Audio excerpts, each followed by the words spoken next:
नमस्कार, इन खबर में आपका स्वागत है। दिल्ली शराब घोटाले में आप सांसद संजय सिंह पर धीरे धीरे ईडी शिकंजा कसती जा रही है। बेशक कल कोर्ट में पेशी के दौरान संजय सिंह ने अपनी पैरवी खुद भी की थी और उनके वकीलों ने भी की थी कि केस जो है झूठ के आधार पे है, इसका कहीं कोई आधार नहीं है, कानूनी आधार नहीं है, तथ्य नहीं है, एक पैसे की बरामदगी नहीं हुई है। लेकिन ईडी अब आगे बढ़ चली है। सर्वेश मिश्रा हैं जिन और एक हैं विवेक त्यागी, दोनों संजय सिंह के सहयोगी हैं। दोनों आंदोलन के दौर से ही जुड़े हैं। विवेक त्यागी हापुड़ के प्रभारी हैं क्योंकि संजय सिंह उत्तर प्रदेश के प्रभारी हैं तो उनको प्रभारी बना रखा है। सर्वेश मिश्रा जो हैं वो पार्टी के प्रवक्ता भी हैं, उनके नज़दीकी भी हैं। दोनों उनके खासम खास हैं और अब ईडी ने उनको भेज दिया है सम्मन और दोनों के सामने संजय सिंह को बिठाकर की जाएगी पूछताछ। सबसे बड़ी बात यह है कि आखिरकार ईडी के पास ऐसा क्या है जिसके दम पे वो ये करे कि हम पूछताछ करेंगे और इनके खिलाफ पुख्ता प्रमाण है। अभी तक जो संजय सिंह की गिरफ्तारी हुई है वो इस आधार पे हुई है कि जो दिनेश अरोड़ा है उनसे मनीष सिसोदिया को संजय सिंह ने मिलवाया, अरविंद केजरीवाल से मिलवाया और उस समय वो खुद वहां मौजूद थे। उन्होंने कहा जा रहा है कि पैसा दिया और उनको फायदा पहुंचाया गया उनके लाइसेंस वगैरह में।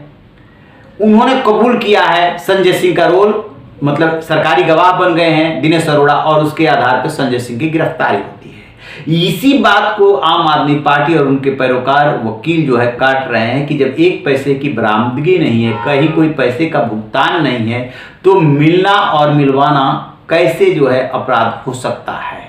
चूंकि इस मामले में गड़बड़ हुआ है, लाइसेंस देने में गड़बड़ हुआ है, रेवेन्यू का नुकसान हुआ है, इसलिए ईडी कह रही है कि नहीं, इस मिलने मिलाने में ही सारा राज छिपा है। और अब सर्वेश मिश्रा और विवेक त्यागी को भेज दिया है सम्मन कि आप आइए, आपसे पूछताछ करेंगे, फिर संजय सिंह और आप दोनों को बिठा करके आमने सामने पूछताछ की जाएगी। ऐसी तैयारी चल रही है, जानकारी आ रही है। लेकिन जो सीएम अरविंद केजरीवाल है वो कुछ और ही मानते हैं कि ये सब जानबूझ करके किया जा रहा है। सुनिए क्या कहा अरविंद केजरीवाल ने।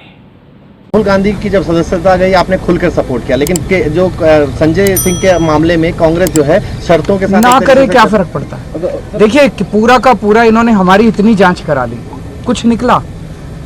बस घोटाला बोले, बस घोटाला हो गया, कुछ नहीं निकला उसमें, सारी जांच करा ली। बोले स्कूल के क्लासरूम बनाने में घोटाला कर दिया, सारी जांच करा ली, उसमें कुछ निकला। फिर बोले बिजली का घोटाला हो गया इतने 1000 करोड़ रुपए का, उसमें कुछ नहीं निकला। फिर बोले सड़कों के बनाने में घोटाला हो गया, उसमें कुछ नहीं निकला। पानी का घोटाला हो गया, उसमें कुछ नहीं। अब ये धीरे धीरे पता चल रहा है, कल सुप्रीम कोर्ट की सुनवाई आप सब लोगों ने सुनी कि ये पूरा शराब घोटाला भी फर्जी है। मैं तो शुरू से ही कह रहा था कि एक पैसे का कोई लेन देन नहीं हुआ। जज कल बार बार पूछते रहे, भाई कोई तो दिखाओ, एक पैसा तो दिखाओ, कहीं सबूत तो दिए। एक सबूत नहीं है इनके पास, एक सबूत नहीं है। तो पूरा का पूरा शराब घोटाला फर्जी है। थोड़े दिन के अंदर ये शराब घोटाला बंद हो जाएगा, एक और ले आएंगे।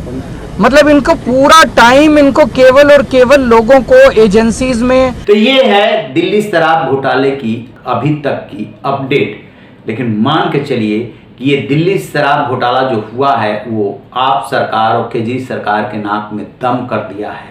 वजह यह है कि 17 नवंबर 2021 को ये पॉलिसी लागू होती है। कहा जाता है कि अब सरकारी हाथों से निकल करके निजी हाथों से सब ठेका आ जाएगा और इससे रेवेन्यू का फायदा होगा। लेकिन उल्टे हो गया नुकसान। 4 महीने में पॉलिसी को वापस लेना पड़ा था।